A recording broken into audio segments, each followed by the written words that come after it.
Night tasted of wet bark and secrets. Deep beneath the playground, in the waxwing colony, a junior worker named Amber balanced on the lip of brood chamber 7, her antennae brushing a crack no wider than a whisker. Above, children's sneakers thudded against metal slides, sending tremors that hummed down through the roots like distant drums.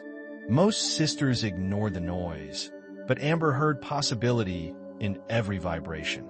To her, it was a code, proof that vast lands existed beyond the pressed earth halls she'd polished since pupahood.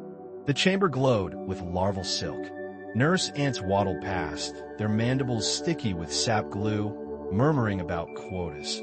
50 seed bits delivered by dawn, 15 aphid bladders yet to milk. Amber barely listened. Instead, she pressed her tarsus into the crack's edge. Cold air seeped through, carrying scents no ant in waxwing had cataloged. Iron, tar, and something crisp that reminded her of Thunder's breath. Dreaming again, hissed Overseer Grit, a broad-shouldered veteran whose scarred carapace mapped 3 campaigns against silverfish. We haul, we store, we feed the brood. That is the only dream. Amber backed away, apologizing by ducking her head. Yet as she marched to join the seed line, she kept thinking of that cold, thunder-tinged air. If the ceiling was thinning, water or predators might soon breach the nest. Or just maybe, the crack could become a doorway to the outside. A place where an ant who listened for thunder might finally learn its language. That night, while the colony slept beneath layers of pheromone-sweet calm, Amber returned to the chamber carrying a single crystal shard she'd stolen from the mineral vault. She fitted it into the fissure like a lockpick and waited.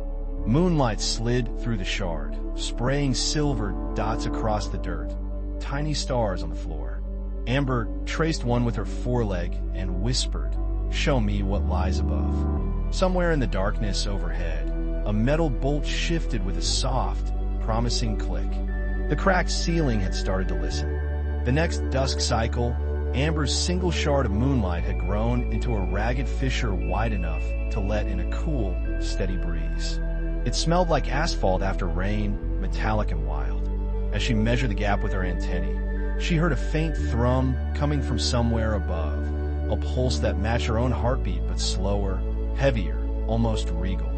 She hurried to her friend Quill, a spindly architect who spent nights sketching geometric fantasies in the dust. "Feel this," Amber urged, guiding her to the crack. Quill touched the wall, then snapped her antennae back. "Something big is moving up there," she whispered, eyes wide. "Bigger than any human footfall. Or maybe the Earth itself," Amber said, daring to imagine tectonic magic. "If the roof shifts again, we could tunnel straight through." Quill's mandibles clicked in excitement, but caution soon returned. "If Grit catches us, we'll be reassigned to fungus scraping," Amber finished, rolling her eyes. "But think of the maps we could draw." Together, they widened the opening, chiseling silently with quartz slivers. Every stroke released more scents: rubber, cut grass, distant exhaust. The world's vocabulary poured in, filling Amber's mind with unspoken verbs. Suddenly, a low grinding roar echoed above, followed by a shower of dust. The colony's alarm pheromone erupted everywhere, sharp as citrus, urgent as fire bells. Overseer Grit charged in with a squad of soldiers, mandibles flaring. "Collapse protocol," she barked. "Seal the breach before predators track the scent." But before any resin paste could be applied, the ceiling groaned and split. A beam of early dawn burst through, blinding white, and in that beam descended an enormous leather object, smooth, curved, speckled with dirt. It wedged itself halfway into the chamber, quivering like a lodged meteor. As dust settled, Amber recognized the object from overheard human chatter during playground patrols. A baseball, lost by a child. Yet to waxwing ants, it was an alien moon, riddled with seams that could be tunnels, chambers, an instant fortress. The soldiers froze, unsure whether to attack or worship. Amber's antennae tingled. The outside was no longer a rumor. It had sent a message and a vessel. She turned to Quill with a grin. "New plan," she whispered. "We're boarding the moon. Soldiers formed a defensive crescent, while Overseer Grit circled the baseball, tapping its leather hide. Every ant in Brood Chamber 7 could feel the object's slow vibration, resonant, like a drum, still echoing the game it lost. Amber stepped forward, antennae raised in greeting.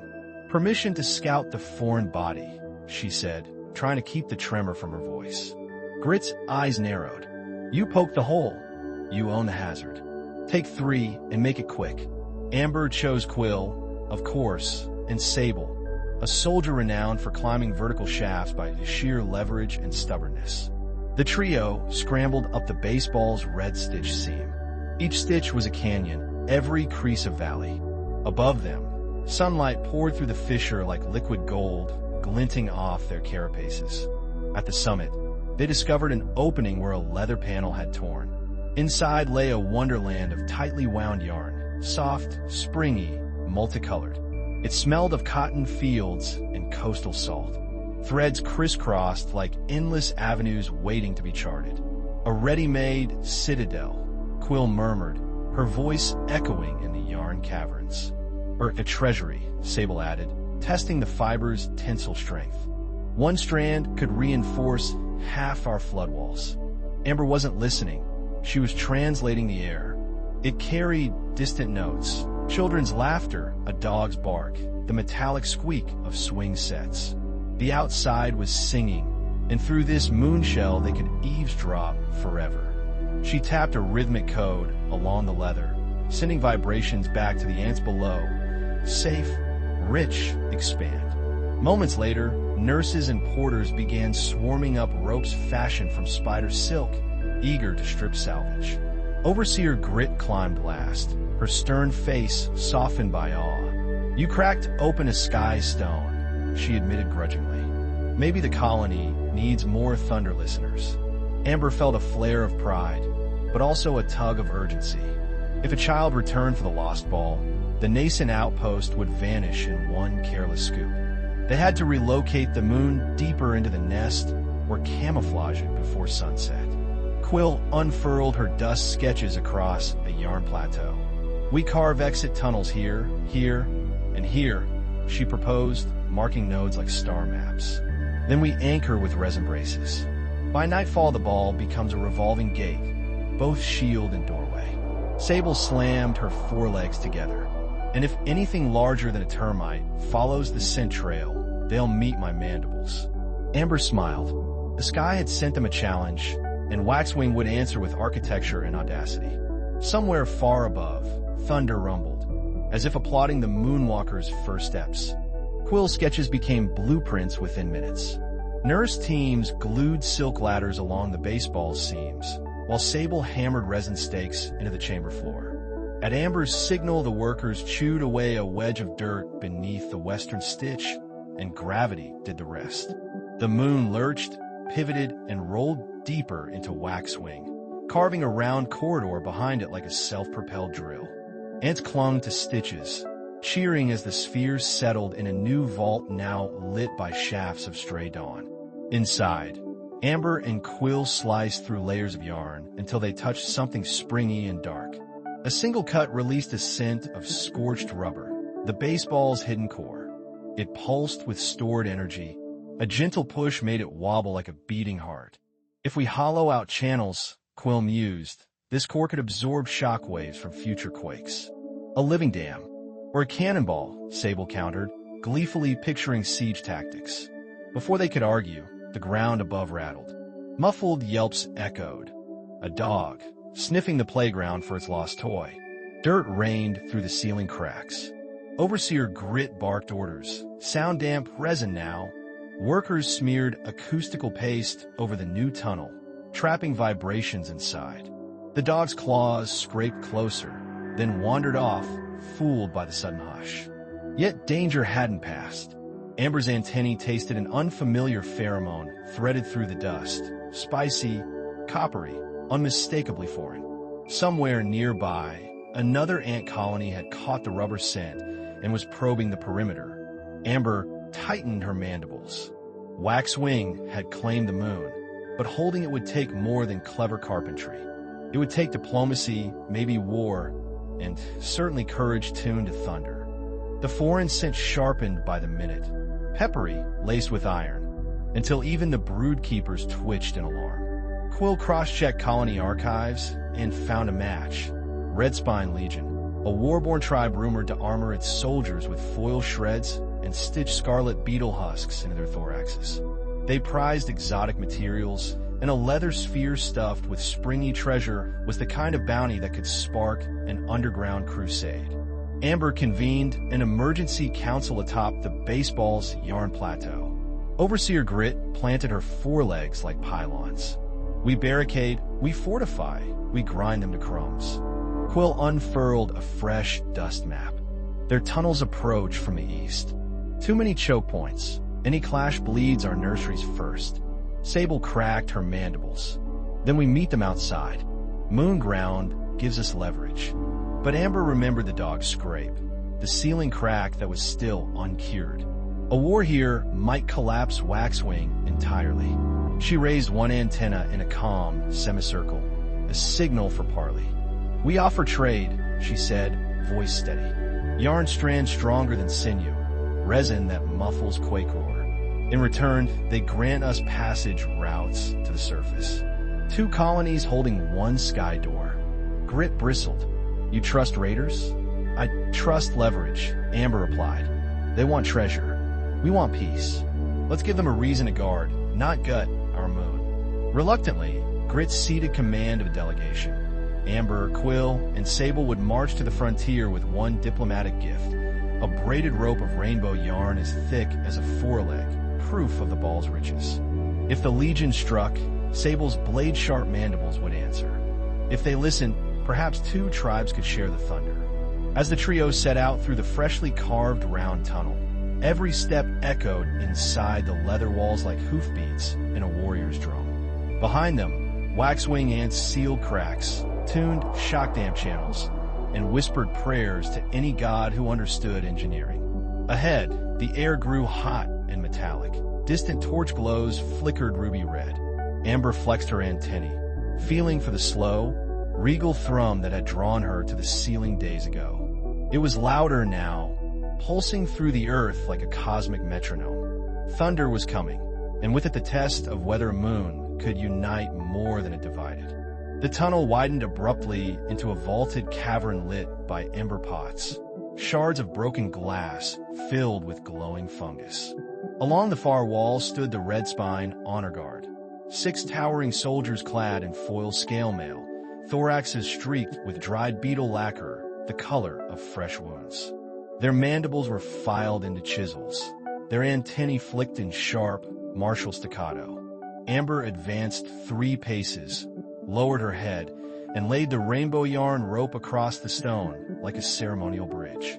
The colors shimmered in the ember light, coaxing a rustle of astonishment from the Legion ranks. A smaller Anne emerged, sleek, crimson, eyes faceted like garnets. Envoy Scoria. She spoke first in clicks laced with spice pheromone. Tribute noted. Yet tribute is bait as often as it is gift. Why should Red Spine trust Waxwing? Amber answered with a slow, mellifluous scent sequence Quill had composed on the journey. Shared sky, door mutual guardianship, riches multiplied, not divided. While the chemicals dispersed, Sable stepped forward, demonstrating the rope's strength by looping it round a basalt column and hauling until the pillar groaned, but did not crack. Scoria's mandibles twitched in grudging admiration. She motioned to a soldier, who rolled out a thin metal disc, part of a bottle cap hammered flat. Upon it sat a single obsidian shard no bigger than a seed. Its surface swallowed the ember light, reflecting nothing. "This is void glass, harder than claw or tooth," Scoria declared. "We forge our blades from it. 1 shard for every 10 lengths of your skycloth. Agree, and the Legion shields your moon. Refuse, and we carve our own path to the leather treasure." Quill's antennae quivered. Void glass could reinforce floodgates for generations. Yet Amber, since the bargaining test wasn't over, the Legion needed proof of Waxwing resolve as much as yarn wealth. At that moment, the earth itself delivered a verdict. A thunderclap rolled overhead, shaking the cavern. Cracks webbed the ceiling. A slab of shale broke free and plummeted toward the envoy. Without thinking, Amber lunged, yanking Scoria aside with the rainbow rope as Sable braced onto the falling rock. The slab smashed, dust billowed, ember pots flickered, but no ant lay crushed. Silence followed, thick and electric. Scoria rose, dusted debris from her carapace, and dipped her head, not a bow of defeat, but of respect. "Courage knits stronger ties than yarn," she said softly. "Redspine accepts alliance. Lead us to this moon." Amber exhaled the breath she hadn't realized she held. The rope now stretched between the two delegations like a literal treaty, threads of color against walls of ash. Outside, thunder receded into distant applause, as if the sky itself approved the pact. A braided procession wound back through Waxwing's freshly rolled corridor. Redspine soldiers at the fore, Waxwing engineers behind, rainbow rope binding the two columns like an artery of shared purpose. Ember pots dimmed to night amber as the cavalcade reached the spherical vault. There, the baseball loomed, half fortress, half planet. It seems already webbed with ladders and resin braces. The Legion's commander, Captain Ferox, ran a claw across the leather hide and whistled in awe.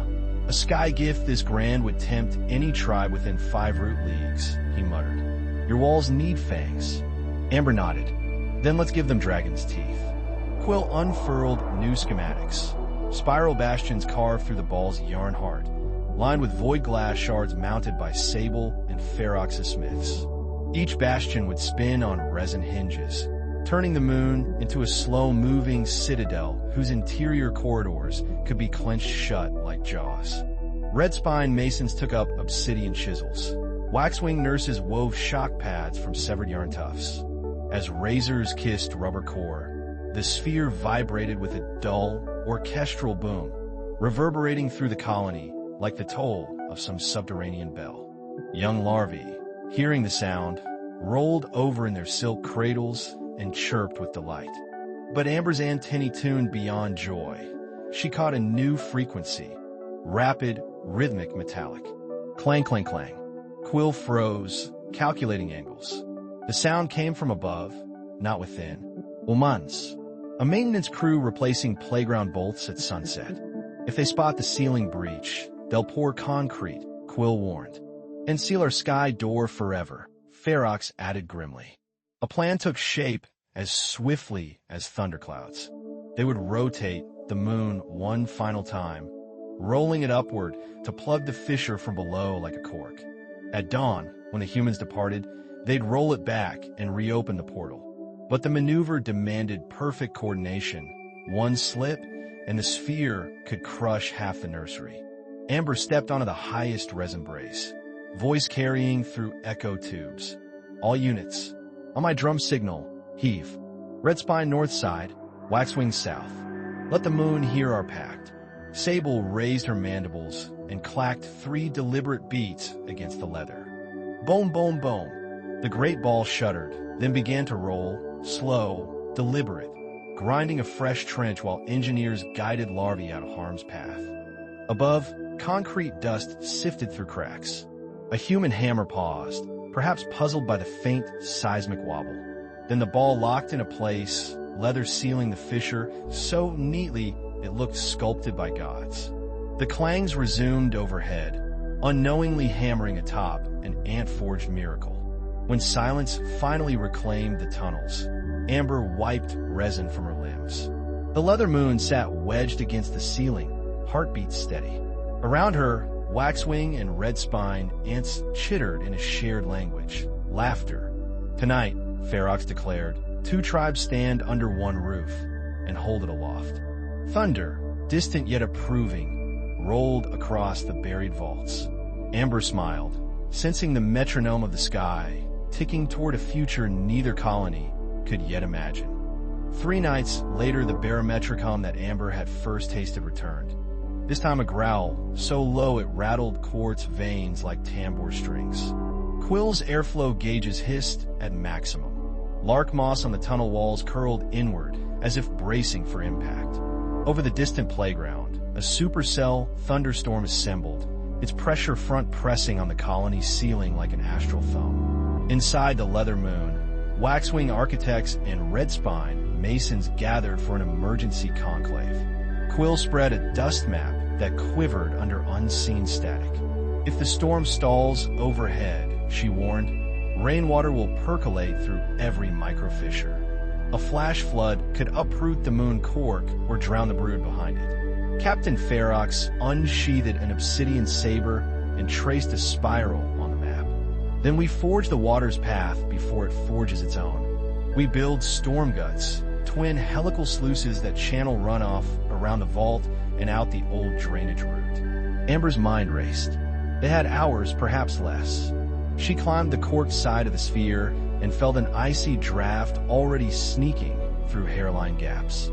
The moon might hold, but only if the sluices caught the deluge and gave it somewhere else to roar. The colonies divided like gears in a single machine. Waxwing nurses spun the rainbow yarn into waterwick ropes that drank 10 times their mass. Red spine soldiers scored the clay walls with void glass chisels, carving twin corkscrews that wound downward toward the ancient drain. Amber oversaw the junction where rope met rock, splicing threads with resin rich in whale amber odor, a scent humans called petrichor that made water cling and slide where she commanded. Thunder cracked. A tremor shook loose the first raindrop, which sizzled through the cork seam and struck the yarn wick with a hiss. The colonies held their breath.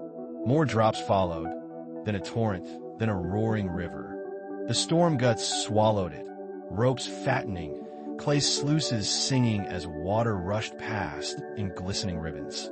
What didn't drain was absorbed by the yarn, then wrung out downstream like a continuous sponge. Hours later, the rain tapered to silence. Not a single nursery drowned, not a single tunnel collapsed. Instead, the sluices pulsed with residual echoes, a heartbeat of tame thunder pumping safely beyond the walls. Exhausted ants slumped in puddled dew, their carapaces steaming in the post-storm warmth. Amber looked up at the ceiling plug of leather, still snug, now glistening like a wet moonlit hill. Ferox raised his saber in salute. "You turned sky rage into river song," he said. "From this night, the moon obeys us." Amber felt the thunder's regal thrum soften into a purr. With the storm guts proven, the sky door could open again, not as a wound, but as a valve. The outside was no longer an enemy. It was a resource waiting to be orchestrated. Dawn crept down the storm guts like gold dust, proof the plug had held. While most ants dozed, Amber climbed a spiral sluice to inspect the sky door. She eased a resin latch. The leather moon rotated just enough to reveal a needle slit of daylight. Through its seeped scents she'd never cataloged. Crushed clover, bicycle grease, a wisp of cinnamon from a vendor's cart. The outside whispered invitations. Quill joined her, unrolling a vellum ribbon stitched from onion skin. "Surface cartography," she breathed. "One sunrise imprint, and we'll chart parks, gutters, whole constellations of picnic crumbs." Amber smiled, but her antennae stiffened. Something else rode the breeze, a musky predator note. Moments later, a sinuous shape darted through the slit. A house centipede, all flickering legs and poison jaws, drawn by the post-storm humidity. It wedged half its body inside before Amber slammed the moon shut, shearing off a dozen legs, yet leaving the monstrosity thrashing in the access trench. Alarm pheromones ripped through waxwing and red spine corridors. Captain Ferox and Sable mobilized joint squads, but the centipede's toxin could melt resin and yarn alike. Worse, its tail still flailed outside. If it tore free topside, humans might notice ants swarming a moving ball and seal the playground forever. Amber's thoughts sparked like flint. "We tame sky rage. We can tame crawl rage. Quill, fetch ember pots. Ferox, have your smith's heat void glass chips till they glow." Within breaths, a relay of ants dashed hot shards along the moon's inner rim. The leather hissed but held.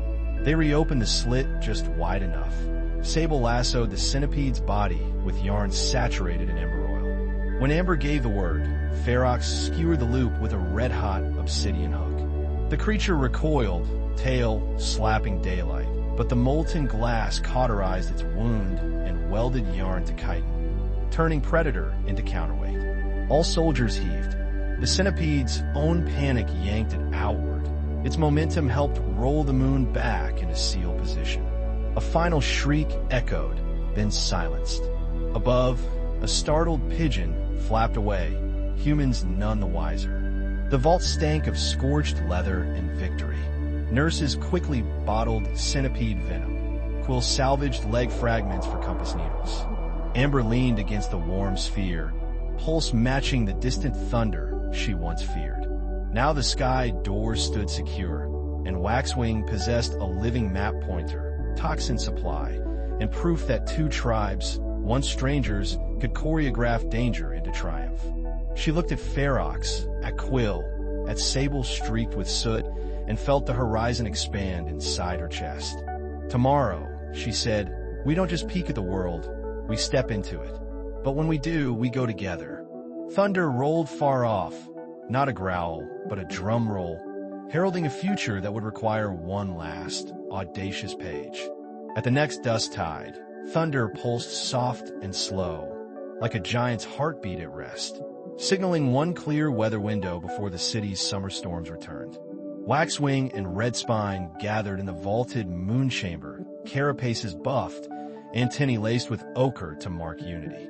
The leather moon stood poised at the tunnel mouth, its spiral bastions locked, sluices humming with captured drizzle.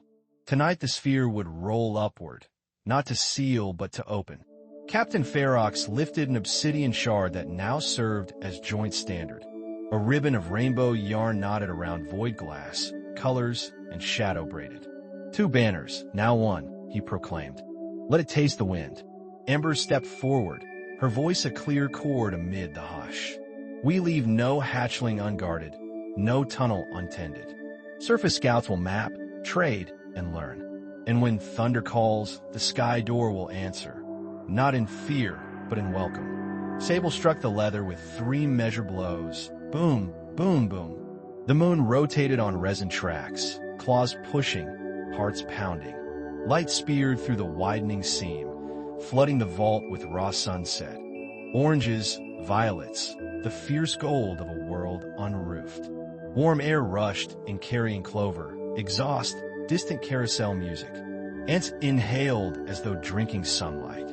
Quill unfurled her onion skin chart. The fresh beam baked a perfect imprint of the playground's silhouette onto the page. Swing chains, slide ladder, a child's forgotten kite. A living compass. One by one the Skywalkers ascended. Amber first, then Ferox, then Quill and Sable side by side. They emerged beneath a jungle of grass blades jeweled with rain, each droplet a lens magnifying starlight. Above, the battered baseball socketed neatly where it once lay. Now just another scuffed toy to any passing human. To the ants, it was a civic crown. Amber set her tarsus on concrete for the first time. The ground hummed, the regal metronome she'd followed since larva days. But it no longer spoke of distance. It spoke of direction. Somewhere beyond the park waited rivers of sugar dust, towers of hollow brick, perhaps even the roaring ocean whose scent legends compared to lightning's breath. She turned, antennae sweeping over the ranks, still clustering at the rim. The map starts here, she said, voice steady as bedrock. Thread by thread, step by step, we'll stitch the underground to the open sky. And every thunderclap will beat in time with the hearts of 2 tribes who learned to share a moon. Below, cheers rippled through tunnels. Above, a single star ignited in the violet canopy, as if pinning their parchment of night to the heavens. Amber touched the ground again, firmer now, familiar, and took the second footstep, knowing thousands would follow. The outside was vast, but so were they together,